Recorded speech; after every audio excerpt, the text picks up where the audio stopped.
அனைவருக்கும் வணக்கம். இது நம்ம EazyTutor தமிழ் சேனல். இந்த வீடியோவில் நான் என்ன உங்களுக்கு காமிக்க போகிறேன் அப்படின்னா, இப்போ நம்ம இந்த லாக்டவுனில் நிறைய ஆஃபீஸ் மீட்டிங்ஸ் அட்டன் பண்ண வேண்டியது இருக்கும். அதுக்கு ஒரு சில பேர் வந்து நம்மளோட ஆஃபீஸ் லேப்டாப் யூஸ் பண்ணியிருப்பாங்க, ஒரு சில பேர் வந்து பர்சனல் லேப்டாப்ஸ் யூஸ் பண்ணியிருப்பீங்க வீடியோ கால்லாம் பேசுகிறதுக்கு. இதில் நமக்கு ஒரு விஷயம் என்ன ஃபீல் பண்ணியிருப்போம் அப்படின்னா, நம்ம லேப்டாப்போட கேமரா வந்து ஜென்ரல் அவ்வளோ ஹை கான்ஃபிக் இருக்காது, நீங்கள் மேக்புக்லாம் யூஸ் பண்ணாலொழிய. ஸோ வந்து நம்மளோட வீடியோ ஃபுட்டேஜ் வந்து ஆதார் கார்டு இமேஜ் மாதிரி தான் இருக்கும். ஸோ அவ்வளவு லோ குவாலிட்டியில் தான் இருக்கும் மோஸ்ட்லி லேப்டாப் வெப் கேம்ஸ் எல்லாமே. இந்த வீடியோவில் நம்ம என்ன பார்க்க போகிறோம்னா, நம்மளோட மொபைல் கேமராவை எப்படி வெப்கேமாக யூஸ் பண்ணுறது, வீடியோ காலிங்க்கு, இல்லை ஆஃபீஸ் மீட்டிங்க்கு, இல்லை இன்டர்வியூ அட்டன் பண்ணுறதுக்கு, இல்லை என்ன பர்பஸ்க்காக இருந்தாலும் எப்படி நம்மளோட மொபைல் கேமராவை வெப் கேமராவை யூஸ் பண்ணுறது அப்படின்னு சொல்லிட்டு தான் நான் உங்களுக்கு சொல்ல போகிறேன். அதுக்கு முன்னாடி நம்ம சேனலை சப்ஸ்கிரைப் பண்ணாதவங்க சப்ஸ்கிரைப் பண்ணிக்கோங்க, பெல் ஐக்கான் அழுத்திக்கோங்க நோட்டிஃபிகேஷன்ஸ் உங்களுக்கு வர்றதுக்காக. ஸோ இப்போ நான் ஃபஸ்ட்டு அந்த டூலோட பேர் சொல்லிடுறேன். அது வந்து Droidcam. இது வந்து ஒரு ஐபி பேஸ்டு கேமரா. ஸோ நீங்கள் வைஃபைல கனெக்ட் ஆகிருக்கீங்க அப்படின்னா இந்த அப்ளிகேஷனை இன்ஸ்டால் பண்ணி நீங்கள் ஓப்பன் பண்ண உடனே உங்களோட டிவைஸ் ஐபியில் ஒரு ஸ்பெசிஃபிக் போர்ட்டில் உங்களோட கேமரா ஸ்ட்ரீம் ஆக ஆரம்பிச்சிடும். அந்த கேமராவை ரிசீவ் பண்ணுறதுக்கு நம்ம லேப்டாப்பில் ஒரு கிளையண்ட் இன்ஸ்டால் பண்ணி அந்த ஐபியை நீங்கள் அங்கே என்ட்ரு பண்ணும்போது உங்களோட வீடியோ ஃபுட்டேஜ் உங்களோட செப்பரேட் ஒரு கேமரா சோர்ஸாக உங்களோட லேப்டாப்பில் இன்ஸ்டால் ஆகிடும். ஸோ நீங்கள் அதை எந்த வீடியோ கான்ஃபரன்சிங் ஆப் நீங்கள் யூஸ் பண்ணிங்கனாலும் அதில் நீங்கள் வீடியோ சோர்ஸாக இந்த Droidcam வந்து யூஸ் பண்ணிக்கலாம். அதுதான் நான் உங்களுக்கு காமிக்க போகிறேன். இப்போ நான் என்னோடய மொபைல்லேருந்து ரெக்கார்ட் பண்ணி காமிக்கிறேன் ஃபுட்டேஜ். இப்போது பார்த்தீங்கன்னா Droidcam அப்படிங்கிற ஆப்பு இப்போ நான் உங்களுக்கு இந்த ஸ்க்ரீனில் வெப்சைட் காமிக்கிறதா நான் இன்ஸ்டால் பண்ணியிருக்கேன்.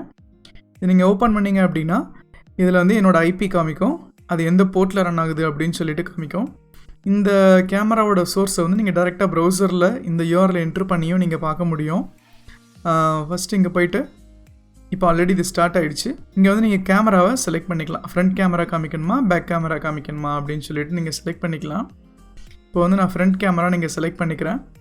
ஓகே, இப்போ நான் வந்து இதை என் லேப்டாப் பக்கத்தில் வச்சுட்டேன். ஓகே, இப்போ வந்துட்டு நான் என்னோடய விண்டோஸில் இன்ஸ்டால் பண்ணியிருக்க கிளைண்ட்டை நான் ஓப்பன் பண்ணுறேன். அதுக்கு முன்னாடி இது எப்படி நீங்கள் டவுன்லோட் பண்ணணும் அப்படின்னு சொல்லிட்டு காமிக்கிறேன். Droidcam டவுன்லோட் அப்படின்னு சர்ச் பண்ணுங்கள். Dev47 ஆப்ஸ் இவங்க தான் வந்து அதை டெவலப் பண்ணது. ஸோ இவங்களோட அஃபிஷியல் சைட்டில் போயிட்டு இந்த Droidcam கிளைண்ட் இது டவுன்லோட் பண்ணி இன்ஸ்டால் பண்ணிக்கோங்க. இன்ஸ்டால் பண்ணிவிட்டு ஜஸ்ட் நீங்கள் Droidcam அப்படின்னு ட்ரை பண்ணிங்கன்னா கிளைண்ட்டு அப்ளிகேஷன் ஓப்பன் ஆகும். நான் ஓப்பன் பண்ண உடனே இங்கே வந்து ஐபி கேட்கும். இது வந்து நான் ஆல்ரெடி கனெக்ட் பண்ணதுனால இந்த ஐபி இருக்குது. உங்களோட டிவைஸில் என்ன ஐபி காமிக்குதோ அந்த ஐபியை நீங்கள் இதில் என்ட்ரு பண்ணிக்கோங்க. அங்கே என்ன போர்ட் காமிக்குதோ செகண்ட் லைனில் Droidcam போர்ட் அப்படின்னு காமிச்சிருக்கோம், அதே போர்ட் இங்கே என்ட்ரு பண்ணிக்கோங்க. உங்களுக்கு உங்கள் டிவைஸ்லேருந்து ஆடியோவும் வேணும் அப்படின்னா இது நீங்கள் செக் பண்ணிக்கோங்க. இல்லை எனக்கு வீடியோ மட்டும் போதுன்னா இந்த வீடியோவை செக் பண்ணிக்கோங்க. நான் வந்து செப்பரேட்டாக மைக்கு தனியாக சோர்ஸ் வச்சுருக்கேன், அதனால் ஆடியோவை நான் செலக்ட் பண்ணல. உங்களுக்கு ஆடியோவும் டிவைஸ்லேருந்து வேணும் அப்படின்னா நீங்கள் அந்த ஆடியோவை செலக்ட் பண்ணிக்கலாம். ஜஸ்ட்டு ஸ்டார்ட் கொடுங்க. ஸ்டார்ட் கொடுத்தீங்கன்னா இங்கே வந்துடும். இப்போ என்னோடய சோர்ஸ் தெரியுதா? ஸோ இப்போ இது வந்து என்னோடய கேமரா சோர்ஸ். ஓகே, இப்போ வந்து என்னோடய ஃபுட்டேஜ் வந்து இங்கே உங்களுக்கு வந்துட்டுருக்கு. இப்போது இதை வந்து ஒரு சில செட்டிங்ஸ்லாம் நீங்கள் பண்ணிக்கலாம். என்னென்னா இப்போ வந்துட்டு இதை ஜூம் பண்ணுறது அந்த மாதிரி செட்டிங்ஸ்லாம் நீங்கள் பண்ணிக்க முடியும். ஜஸ்ட்டு ஸ்டாப் பண்ணிட்டேன், அகெயின் ஸ்டார்ட் பண்ணுறேன். இந்த கண்டிஷன்ஸ் இந்த செட்டிங்ஸ்லாம் நீங்கள் பண்ணணும் அப்படின்னா நீங்கள் வந்து ப்ரோ யூஸ் பண்ணணும் அப்படின்னு சொல்லிட்டு சொல்லியிருக்காங்க. ப்ரோனால் நீங்கள் பே பண்ண வேண்டியது இருக்கும். பட் நீங்கள் டிஃபால்ட்டாக இதுவே வந்து உங்களுக்கு போதுமான அளவு இருக்கும். நீங்கள் உங்களுக்கு டிஸ்டன்ஸ்லாம் வேணும் அப்படின்னா நீங்கள் ஃபோனை அட்ஜஸ்ட் பண்ணி வச்சுக்கோங்க. இப்போ வச்சிட்டோன்னா நம்மளோட ஃபோன் வந்து நம்ம லேப்டாப்பில் வருது, நம்மளோட கேமரா. இதை வந்து எப்படி நம்மளோட நார்மல்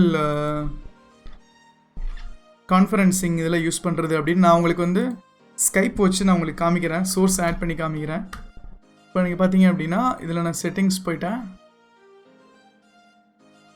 செட்டிங்ஸ் போயிட்டு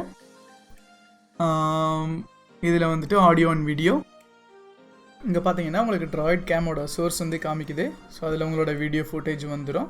இல்லை கீழே வேணும்னா நீங்கள் ஆடியோ சோர்ஸ் வந்து நீங்கள் செலக்ட் பண்ணிக்கலாம். இந்த மாதிரி செலக்ட் பண்ணிட்டீங்க அப்படின்னா இந்த சோர்ஸ் வந்து உங்களுக்கு ஆட்டோமேட்டிக்காக வீடியோ அப்ளிகேஷன் எதாக இருந்தாலும் அதில் ஆட் ஆகிடும்.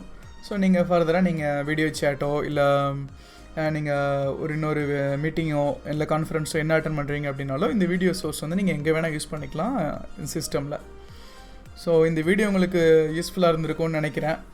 இந்த வீடியோ உங்களுக்கு பிடிச்சிருந்துச்சி அப்படின்னா லைக் பண்ணுங்கள், ஷேர் பண்ணுங்கள், சப்ஸ்கிரைப் பண்ணுங்கள். மறக்காமல் பெல் ஐக்கான் அழுத்திக்கோங்க. நான் போஸ்ட் பண்ணுற வீடியோ உடனே உங்களுக்கு வந்து சேரும். தேங்க்ஸ் ஃபார் வாட்சிங்.